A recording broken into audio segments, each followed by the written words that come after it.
നമുക്കിന്നൊരു മന്തി ഉണ്ടാക്കിയല്ലോ. കുക്കറിലാണ് ഉണ്ടാക്കുന്നത്. 20 മിനിറ്റ് കൊണ്ട് നമുക്ക് അടിപൊളി ഒരു മന്തി റെസിപ്പി ഉണ്ടാക്കിയെടുക്കാം.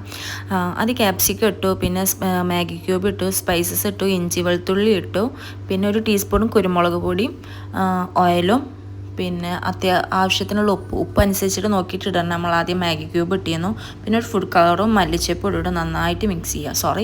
ഒരു നാരങ്ങയുടെ നീരും ഒഴിക്കണം, ഒരു പകുതി നാരങ്ങയുടെ നീരും ഒഴിക്കണേ. നമുക്ക് നന്നായിട്ട് മിക്സ് ചെയ്തിട്ട് അവിടെ മാറ്റി വെക്കുക. അപ്പോൾ തന്നെ നമുക്ക് അരി ഞാൻ ആദ്യം തന്നെ വെള്ളം വെച്ചിരുന്നു. ഉപ്പും സ്പൈസസൊക്കെ ഇട്ടിട്ട് ഞാൻ വെള്ളം തിളപ്പിക്കാൻ വെച്ചിരുന്നു. എന്നിട്ട് ഞാൻ അരി ഇട്ടു. അരി ഒരു പകുതി വേവായിട്ട് ഞാൻ ഊറ്റി വെച്ചു. അതിൻ്റെ മുന്നേ ഞാൻ ചിക്കൻ മസാല ആക്കി വെച്ചത് ഞാൻ 2 വിസിൽ കൂക്കിപ്പിച്ചെടുത്തിരുന്നു. കാരണം അത്യാവശ്യം വലിയ ചിക്കനും വെന്തില്ലെങ്കിലോ വെച്ചിട്ട് ഞാൻ ചെയ്തതാണ്. എന്നിട്ട് പിന്നെ നമ്മൾ ചോറ് അതൊക്കെ ഇടുക. പിന്നെ ഒരു പച്ചമുളക് ഒരു ഫ്ലേവറിന് വേണ്ടിയിട്ട്, പിന്നെ ഒരു ഫുഡ് കളറും ഒരു കളറിന് വേണ്ടിയിട്ടാണ്. ഓപ്ഷണലാണ്, നിങ്ങൾക്ക് വേണമെങ്കിൽ ഇട്ടാൽ മതി. ഞാൻ വീഡിയോക്ക് ഭംഗിക്ക് വേണ്ടിയിട്ട് ഇട്ടതാണ്.